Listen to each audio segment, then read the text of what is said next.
आप सभी भाई बहनों का आध्यात्मिक ज्ञानात्मक चैनल की संध्या बेला ज्ञान कक्षा में एक बार फिर स्वागत है।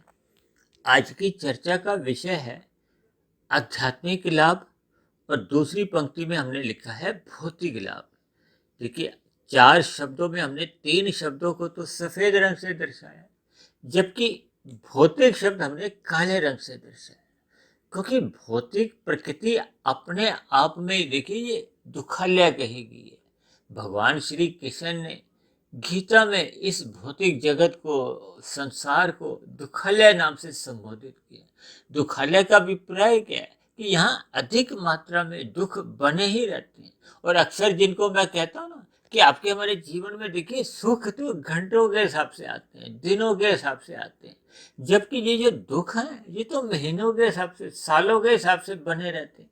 और हम सभी भाई बहनों का ऐसा अनुभव है कि देर सवेर आपके हमारे जीवन में देखिए दुख बने ही रहते हैं। सभी मनुष्य भले ही कोई आर्थिक स्थिति के रूप में वो धनवान भी हो, लेकिन किसी न किसी अन्य रूप में उसको चिंता बनी रहती है, उसके जीवन में समस्याएं बनी रहती हैं, शोक संताप बना ही रहता है। उसके पीछे का कारण क्या है कि आपके हमारे जीवन में सत्वगुण की न्यूनता होती जा रही है, सात्विक स्थितियां कमजोर होती जा रही हैं, जिसके स्थान पर केवल और केवल राजसी स्थितियां ही बढ़ती जा रही हैं।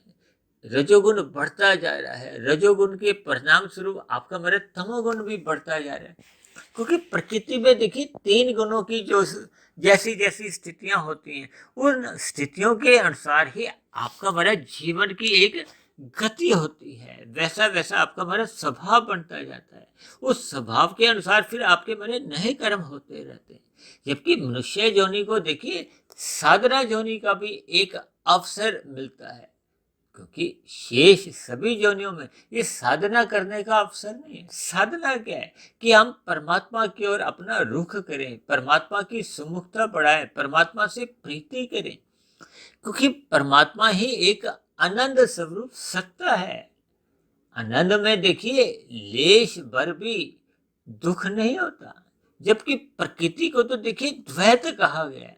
कोई कितना भी बड़ा उद्योगपति हो, पूरे संसार का नंबर 1 एक उद्योगपति बन चुका हो, तब भी उसके जीवन में देखिए दुख बने रहते हैं। भारत में भी ऐसे कितने ही ऐसे उद्योगपति हैं जिनके जीवन में देखिए कितने ही दुख बने रहते हैं, चाहे कोई प्रधानमंत्री है, चाहे राष्ट्रपति है, फिल्मी जगत का उभरता सुपरस्टार भी हो, खेल जगत का एक बहुत बड़ा नामी गिनामी खिलाड़ी हो, सबके जीवन में दुख बने रहते हैं। उसके पीछे का कारण क्या है कि आपके हमारे जीवन में सत्वगुण की न्यूनता होती जा रही है। जब तक मनुष्य सत्वगुण की अपने एक अनुपात जीवन में बढ़ाता नहीं है, सात्विक दिनचर्या बढ़ाता नहीं है, तब तक ऐसी जो एक दुखदायी स्थितियां हैं उसके जीवन में सदा बनी रहती हैं।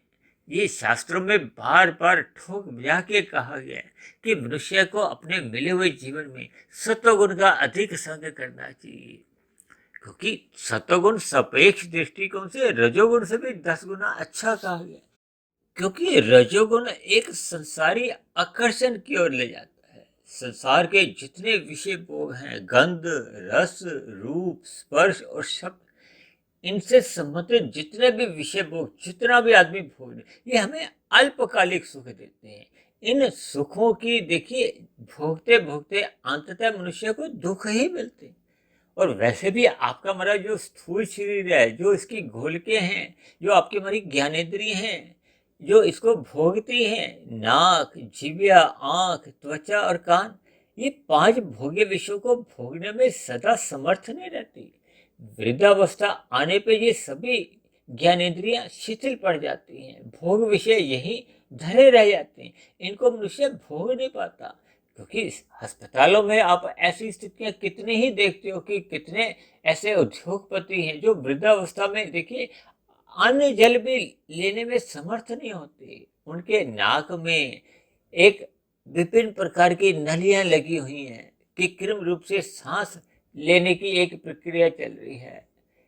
नली द्वारा ही भोजन अंदर जा रहा है, मल मूत्र त्यागने की स्थितियां भी कुछ ऐसी ही बनी हुई है।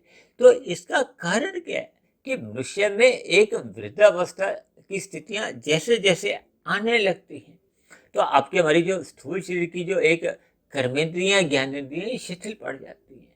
तब ऐसी स्थिति में यदि मनुष्य का सूक्ष्म शरीर और कारण शरीर में सात्विक स्थितियां मजबूत नहीं होती, तब ऐसी स्थिति में स्थूल शरीर के स्तर पर मिलने वाले दुखों को मनुष्य एक सहन नहीं कर पाता, क्योंकि मन स्थूल शरीर के ऊपर की स्थिति है और मन से भी ऊपर की स्थिति होती है कारण शरीर की।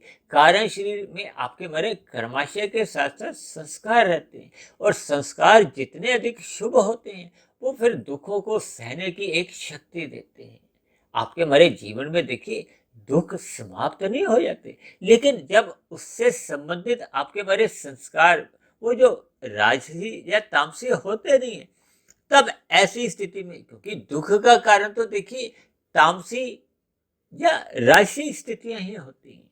अब स्थूल शरीर का देखिए शिथिल होना या आपके हमारी स्थूल शरीर की ज्ञानेंद्रियां या कर्मेंद्रियों का एक शिथिल हो जाना, कमजोर हो जाना या रोग का उत्पन्न होना, ये तामसी स्थितियां होती हैं। आपके हमारे स्थूल शरीर देखिए तामसी है, और जब दूसरी ओर आपके हमारे संस्कार यदि मजबूत स्थिति में है, सात्विक बने हुए हैं, आपका हमारा ब्रह्म मुहूर्त में उठने का एक निरंतर अभ्यास बना हुआ है, परमात्मा की स्मृति सदा बनी रहती, तब ऐसी स्थिति में ये जो स्थूल शरीर के पर मिलने वाले जितने भी जो दुख होते हैं वो आपको हमें उतना दुखी कर नहीं पाते, क्योंकि उससे संबंधित बुरे संस्कार तो उसके कारण शरीर में है ही नहीं, उनके स्थान पे शुभ संस्कार बने हुए हैं, तो फिर वो शुभ संस्कार ही उन दुखों के वेग को कमजोर कर देते हैं। इसलिए हम सभी भाई बहनों को अपने मिले हुए जीवन में आध्यात्मिक उन्नति करनी चाहिए। आध्यात्मिक उन्नति करने में ही आपका हमारा एक आध्यात्मिक लाभ है, जिसको आज हमने वीडियो का अपना एक विषय रखा है।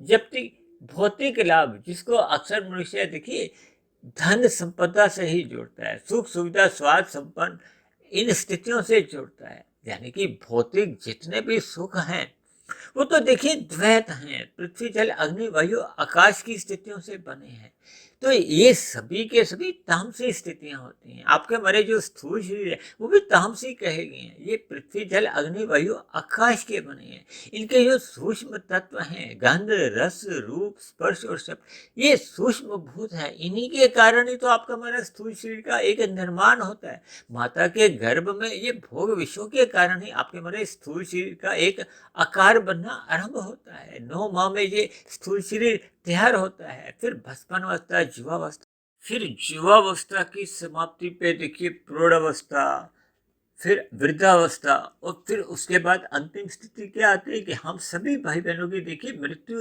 होना एक स्वाभाविक स्थिति है, यानी कि इस स्थूल शरीर की मृत्यु हो जाती है। तब ऐसी स्थिति में आपका हमारा जो कारण शरीर में जैसे जैसे कर्माशय बना होता है, हमने जीवन भर जैसे जैसे कर्म किए होते हैं, वो सभी स्थितियां, और जैसा जैसा हमने देखिए इन 3 गुणों में जिस गुण विशेष का संग किया होता है, वैसे वैसे संस्कार आपके हमारे कारण शरीर में बने होते हैं। फिर आगे की जो स्थितियां हैं, यानी कि मरने के बाद के जो अगली जोनी है, उसका निर्धारण उसी कारण शरीर के आधार पर ही होता है। इसलिए हम सभी भाई बहनों को आध्यात्मिक लाभ के दृष्टिकोण से हमें आध्यात्मिक उन्नति करनी चाहिए, सत्वगुण में रहने का अपना संस्कार बनाना चाहिए, क्योंकि ब्रह्म मुहूर्त सत्वगुण की एक शुद्धतम अवस्था होती है। इसलिए मनुष्य को ब्रह्म मुहूर्त में उठने का लाभ अवश्य ही कमाना चाहिए, क्योंकि यही ब्रह्म मुहूर्त में उठने की जो आपके हमारी जो एक सकारात्मक स्थितियां होती हैं, ये दिन में रजोगुण में आपकी हमारी स्थितियां को कमजोर नहीं होने देती। मनुष्य विषय भोगों की गलियों में अनावश्यक रूप से उतरता नहीं है, उनको भोगता नहीं है। जब जब मनुष्य का देखिए रजोगुण मर्यादा में हो जाता है, यानी कि ये जो 5 भोग विषय हैं इनकी गलियों में मनुष्य फिसलता नहीं है, तब ऐसी स्थितियों में मनुष्य सूर्य डूबने के बाद की जो तामसी स्थितियां उत्पन्न होती हैं, उन तामसी स्थितियों में मोहनात्मक स्थितियों में बहकता नहीं है, अपनी स्थिति मजबूत बनाए रखता है, जिसके फलस्वरूप वो रात को भी जल्दी सो जाता है और सुबह ब्रह्म मुहूर्त में उठने का उसका एक अभ्यास को हो संस्कार को वो सदा अपनी सहज स्थिति में बना रहता है, जिसके फलस्वरूप उसकी आध्यात्मिक उन्नति यानी कि आध्यात्मिक लाभ बढ़ता जाता है। क्योंकि मनुष्य जोनि में हम जितना अधिक आध्यात्मिक लाभ कमा लेते हैं, यही आपकी हमारी शुद्ध कमाई है। हम कारण शरीर में जितने भी अज्ञानता के या बुरे भोग विषयों के जो संस्कार हैं, उनको हम मिटा देते हैं, दग्ध बीज कर देते हैं। तब ऐसी स्थिति बनने पे आपके हमारे मन बुद्धि के स्तर पर वो फुरने ही नहीं उठते। जब फुरने भोगों के उठते नहीं है, तो फिर स्थूल शरीर के स्तर पर भी आपके हमारे जो कर्म हैं वो धर्मानुसार होते हैं। यानी जब तक मनुष्य के जीवन में धर्म प्रथम स्थान पे बना रहता है, तब ऐसी स्थिति में वो जो अर्थ है वो एक मर्यादा में रहता है। यानी कि मनुष्य धन कमाने में अनीतिगत कार्यों का साथ नहीं लेता। अनीतिगत कार्यों से वो धन कमाता नहीं है। अपने पुरुषार्थ द्वारा वो धर्मानुसार धन कमाता है, क्योंकि धर्म उसके जीवन में प्रथम स्थान पे बना हुआ है। तब ऐसी स्थिति में आपका मेरा धन कमाना भी एक धर्मानुसार होता है। और तीसरी स्थिति क्या है? काम।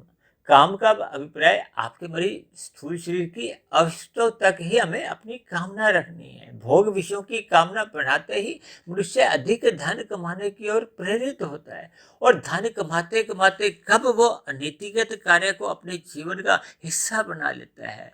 अधिक धन कमाने के लिए वो समाज के अन्य मनुष्यों के साथ छल कपट ठगी हेरा फेरी करने लगता है। अपने विषय भोगों की अनियंत्रित भोग कामना से वो पशु पक्षियों का वध करता हुआ मांसाहार भोजन का सेवन करने लगता है। तामसी पदार्थों में वो शराब का, सिगरेट, गुटखा आदि जब खाने लगता है, तब ये सभी स्थितियां उसके जीवन में तमोगुण का अंश या अनुपात बढ़ाने लगती है। ये सभी स्थितियां आपका मतलब पहले का जो एक किया गया सत्संग है उसको भी कमजोर करती हैं, समाप्त करने लगती है। जैसे एक गुण हम रजोगुण या तमोगुण ही बढ़ाते हैं, तो दोनों ही स्थितियों में आपका मेरा सत्वगुण वो कमजोर होने लगता है, पाप कर्म बढ़ने लगते हैं। सात्विक कर्मों की न्यूनता होने से पुण्य कर्म कम होते हैं या नहीं के बराबर होते हैं। तब ऐसी स्थिति में भले ही मनुष्य का भौतिक लाभ बढ़ता जाए, लेकिन उसकी आध्यात्मिक हानि तो बढ़ती जा रही है।